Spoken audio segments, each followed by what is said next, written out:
Hello guys, जय माता की। कैसे हैं आप सब? आई होप आप सब अच्छे होंगे, पॉजिटिविटी को अट्रैक्ट कर रहे होंगे। गाइस, आज देखेंगे क्या डाउनलोड है डिवाइन की, क्या गाइडेंस है आपके लिए। इससे पहले गाइस, जिन्होंने मेरे चैनल को सब्सक्राइब किया है उन्हें थैंक यू सो मच।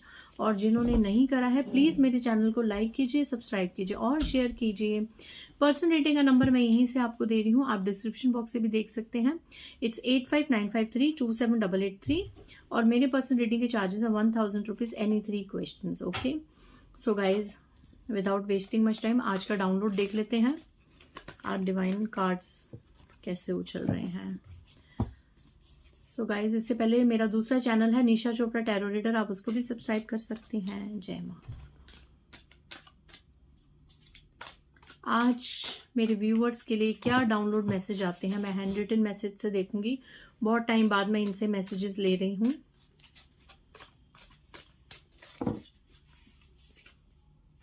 आज मेरे व्यूअर्स के ओके, पहला card, you are facing some planetical issues, find your problematic planet and try to balance that planet by doing rituals and puja and havan. Okay, सबसे पहला मैसेज यहाँ पे ये आया है कि अगर आप लोग अपने जीवन में बहुत ज़्यादा परेशान हैं, किसी भी एरिया ऑफ सेक्टर में अगर आप बहुत ज़्यादा प्रॉब्लम्स फेस कर रहे हैं और आपको ऐसा लग रहा है कि ये क्यों इतनी ये प्रॉब्लम्स अचानक से हमारे सर पे आ गई, तो ये कहीं ना कहीं आपके ग्रहों का दोष है। किसी के लिए आज ये मैसेज आया है, क्योंकि कुछ लोग कहते हैं ना, कई बार हमारी प्रॉब्लम्स, हाई किसी ने कुछ कर तो नहीं दिया, कोई बुरी नज़र तो नहीं आ गई, कोई किया कराया तो नहीं आ गया, जो कि कईयों के केसेस में होता है प्रैक्टिकल। लेकिन कई बार क्या होता है कि हम ये वीडियोस को और रीडिंग्स को इतना ज़्यादा सीरियस ले लेते हैं कि वो मैसेज हमारे लिए नहीं होता, फिर भी हम उसको अपने लिए कंसिडर कर लेते हैं और हम ये मान लेते हैं कि हमारे पे ब्लैक मैजिक हुआ है, हमारे पे रिचुअल्स हुए हैं, हमें ईविल आइज लगी हैं, इसीलिए हमारे साथ ये सब हो रहा है। तो इसीलिए आपको कहा जाता है कि प्लीज़, कई बार प्रॉब्लम्स आपके ग्रह दोषों की वजह से, पास्ट लाइफ कर्मास की वजह से भी होती हैं, जो आप लोग समझ नहीं पाते। जैसे कि फॉर एग्जांपल अगर मैं बताऊं कि राहु दोष है, तो राहु दोष में अगर आपकी मैरिड लाइफ में राहु दोष बैठा है तो उसका असर क्या होगा? आपके पर्सन ज़्यादा अल्कोहलिक बन जाएंगे, आपके पर्सन आपसे रफ बिहेव करेंगे। और जब राहु बहुत ज़्यादा बलवान हो जाता है आपकी लगन में, आपकी मैरिड लाइफ में, है ना, उस सेक्टर में अगर बहुत ज़्यादा राहु बैठा है आपके चार्ट में या आपके पार्टनर के चार्ट में, तो थर्ड पार्टी आने तक का भी बहुत ज़्यादा चांस बन जाते हैं। ओके, बहुत ज़्यादा आपके पर्सन थर्ड पार्टी में इन्वॉल्व हो जाते हैं, एक्स्ट्रा मैरिटल अफेयर करने से भी नहीं चूकते हैं। ये होता है राहु का प्रभाव। शुक्र खराब है तो शुक्र से क्या होता है, आपकी पर्सनैलिटी तो डाउन होती है, आपका कॉन्फिडेंस लेवल भी डाउन होता है और आपकी मैरिड लाइफ बहुत ज़्यादा वीक हो जाती है अचानक से। तो ये जो प्लैनेट्स हैं ना, ये बहुत ज़्यादा वर्क करते हैं। ये आपको अपना हॉरोस्कोप चेक करवाने की ज़रूरत है, या अगर आपको ये लगता है कि किसी ने कुछ ब्लैक मैजिक करा है या इस तरह की चीज़ें करी हैं, तो आपको उनको चेक करवाना सबसे पहले बहुत ज़रूरी होता है। क्या सच में किसी ने कोई काली क्रिया करी है जिसकी वजह से प्रॉब्लम आ रही है? कहीं ये हमारा वहम तो नहीं? तो क्लियर होना बहुत ज़रूरी है ताकि आप उसका इलाज करा सकें।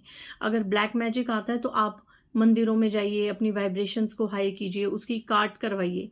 और अगर प्लैनेटिकल इश्यूज है तो आप ग्रहों से रिलेटेड उपाय कीजिए ना, ताकि आपकी लाइफ की प्रॉब्लम्स दूर हों। तो यहाँ पे किसी के लिए ये मैसेज आ रहा है कि अगर आप अपनी लाइफ में बहुत ज़्यादा परेशानियां फेस कर रहे हैं तो ये सिर्फ और सिर्फ ग्रह दोषों की वजह से है और कोई इसका कारण नहीं है। तो आप चेक करवाइए कि आपका कौन सा ग्रह खराब है। एक सेकेंड गाइस, तो आप चेक करवाइए कि आपका कौन सा ग्रह खराब है और उस ग्रह को बैलेंस करने के लिए आप यहाँ पे उपाय कीजिए। ठीक है, सबसे पहला मैसेज ये आया है। नेक्स्ट मैसेज देख लेते हैं। क्लैरिटी देना हमारा काम, क्लैरिटी लेना आपका काम। आप बहुत से ऐसे हैं जो आपको क्लैरिटी दे सकते हैं एस्ट्रोलॉजिकल वर्ल्ड में।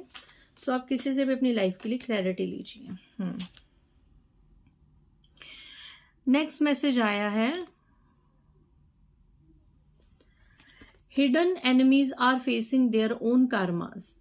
आपके छुपे हुए शत्रु अब अंदर ही अंदर अपना कर्मा भोग रहे हैं and they are blaming you for the destruction. और वो अपनी डिस्ट्रक्शन का कारण, वो जो कर्मा भोग रहे हैं, वो जो अंदर ही अंदर घुट रहे हैं, कलप रहे हैं, परेशान हो रहे हैं, उसका वो सारा कारण आपके ऊपर डाल रहे हैं कि उनकी बर्बादी का कारण या उनके घर में अभी जो कलह कलेश मचा हुआ है उसका कारण आप हैं। ठीक है, आपके ऊपर वो अपनी सारी प्रॉब्लम्स का ब्लेम डाल रहे हैं, but internally they know that they are the responsible. जबकि अंदर से इंटरनली वो ये बखूबी जानते हैं कि उनके साथ जो भी हो रहा है ये उनके खुद के ही कर्माज हैं। ये होता है गाइज, जो आपके हिडन एनिमीज होते हैं ना, जब उनका घड़ा एक भर जाता है और जब वो अपना कर्मा भोगने लगते हैं तो वो ये तो कहेंगे नहीं चार बंदों में कि अरे हमें हमारे ही कर्मों की सजा मिल रही है। वो क्या करेंगे, आपके ऊपर ब्लेम लगा देंगे कि आप उनकी बर्बादी का कारण है, तबाही का कारण है, जबकि अंदर से उनको पता है कि उन्होंने क्या क्या कर्म कांड किए हैं आपको परेशानी में डालने के लिए, आपकी इज्जत, आपको बदनाम करने के लिए। ठीक है ना, तो ठीक है, भोगने हैं भोगने दीजिए, ये तो होना ही है, आज नहीं तो कल इंसान को अपना बोया तो काटना ही पड़ेगा। ठीक है, कब तक टाल लेंगे, रिचुअल्स कर करके भी, पूजा पाठ कर करके भी कब तक अपने कर्मों को टाल लेंगे। कर्म तो ईश्वर ने भी भुगते थे, एक अपने अवतार लेके श्री राम जी ने, श्री कृष्ण जी ने, जो भी उनके कर्मों में दुख था वो उन्होंने भी भोगा। तो इंसान क्या चीज़ है, कर्मों का दंड तो मिलेगा ही मिलेगा।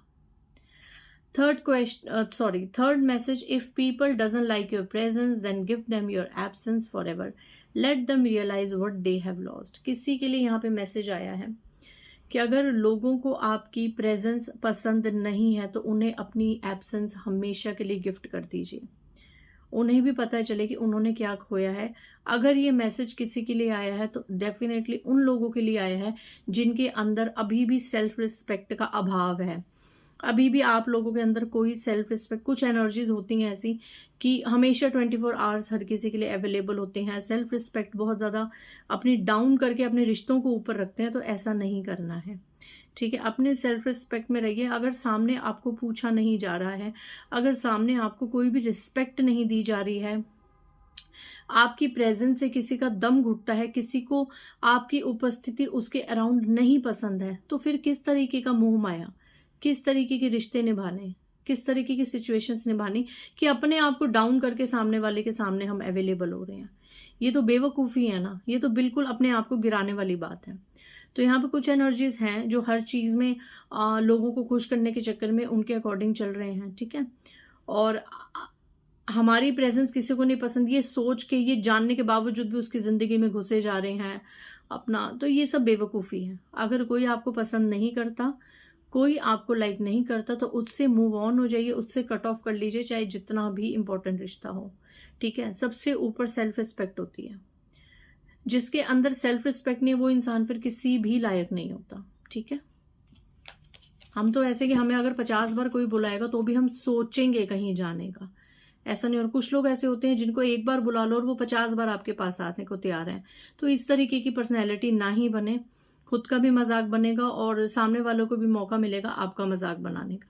ठीक है, थोड़ा सा अपने आप को VIP ट्रीटमेंट खुद दीजिए, फिर लोग आपको देंगे। ठीक है, और जहाँ पे आपको लगे कि कोई आपको लाइक नहीं करता, किसी को आपकी प्रेजेंस नहीं पसंद, तो वहाँ पे तो एब्सेंट रहना ही ठीक रहेगा फिलहाल। उन्हें भी तो पता चले कि उन्होंने क्या जेम खोया है। ठीक है,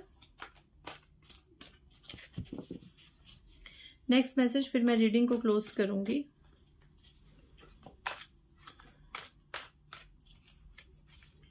नेक्स्ट मैसेज मेरे व्यूअर्स के लिए क्या आ रहा है, मेरे कलेक्टिव्स के लिए।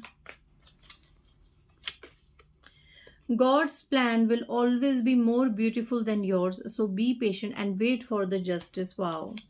And bottom of the deck, if someone cannot understand or feel your emotions and pain, then leave there, don't expect anything. ये पहले वाले मैसेज से ही कुछ सिमिलर मैसेज आया है कि अगर कोई आपकी भावनाओं को नहीं समझ पा रहा है, आपकी इमोशंस की कदर नहीं कर पा रहा है, आपके दर्द को नहीं समझ पा रहा है, तो उसको वहीं पर ही छोड़ दीजिए, उनसे कुछ भी एक्सपेक्ट मत कीजिए। एंड इस कार्ड के नीचे मेरी नज़र पड़ी, you will see the biggest judgement in your shattered life very soon, justice will serve you very soon. और उससे पहले क्या आया कि God's plan will always be more beautiful than yours, so be patient and wait for his justice. So दोनों card में judgement और justice की एनर्जी आई है गाइज। तो यहाँ पे मैं आपको बता दूं कि आपके साथ एक मेजर बड़ा जजमेंट होने वाला है, जस्टिस होने वाला है। आप प्लीज़ जस्टिस का वेट कीजिए, क्योंकि यहाँ पे कहा जा रहा है कि ईश्वर के जो प्लान है ना वो आपके प्लान से कहीं ज़्यादा बेहतरीन होंगे, सुंदर होंगे। सो आप सब्र करके सिर्फ और सिर्फ ईश्वर के न्याय का वेट कीजिए, ठीक है। और यहाँ पे आप जो टूटे हुए हैं, जो बिखरे हुए हैं, आपको लगता है आपकी लाइफ में बहुत ज़्यादा शैटर्डनेस है, तो आपको बहुत जल्द न्याय देखने को मिलेगा। न्याय, जस्टिस और जजमेंट, एक भयंकर न्याय, बड़े रूप से न्याय आप देखेंगे। आपकी लाइफ में जजमेंट की एनर्जीज है गाइस। सो आप देखेंगे, ठीक है, एक बहुत बड़ा न्याय देखेंगे आप अपने जीवन में होते हुए, जो ऐसा न्याय होगा जिससे आपके सारे दुख और दर्द से निकलने के आपको बहुत ज़्यादा एक बूस्ट मिलेगी और आप हील होंगे। कई बार क्या होता है ना कि लोगों ने इतना ज़्यादा बुरा कर दिया होता है हमारी लाइफ में, और उनकी अगर एक कहते हैं ना एक अपॉलॉजी आ जाए और जजमेंट हो जाए, तो वो बहुत एक बड़ी हीलिंग होती है। क्योंकि बहुत से लोग ऐसी लाइफ में वेट करते हैं कि हमारे साथ न्याय हो, हमारे साथ जजमेंट हो। आजकल तो खैर कलयुग है, नेगेटिव लोग भी मैंने सुनी है, बहुत ऐसी नेगेटिव सोल्स हैं अपने जीवन में इतने कर्म कांड करके बैठी हैं, फिर भी रीडिंग्स देख के बड़ा अंदर से खुश हो जाते हैं कि हमारे साथ न्याय होगा। भाई तुम्हारे साथ नहीं होगा।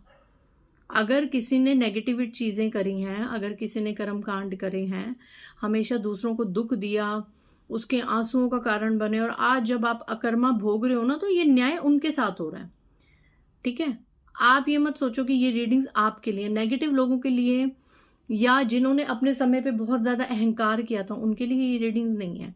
ये रीडिंग सिर्फ और सिर्फ डिवाइन सोल्स के लिए हैं, जो महीनों से सालों से न्याय का वेट कर रहे हैं, और ना समाज ने उनका साथ दिया, ना परिवार ने उनका साथ दिया, ठीक है। ये रीडिंग्स उनके लिए है, और उन लोगों को, उन डिवाइन सोल, मेरी सिस्टर्स को, मेरे सोल ब्रदर्स को डिवाइन बहुत जल्द जस्टिस देंगे। आपकी लाइफ में एक मेजर जजमेंट होगा।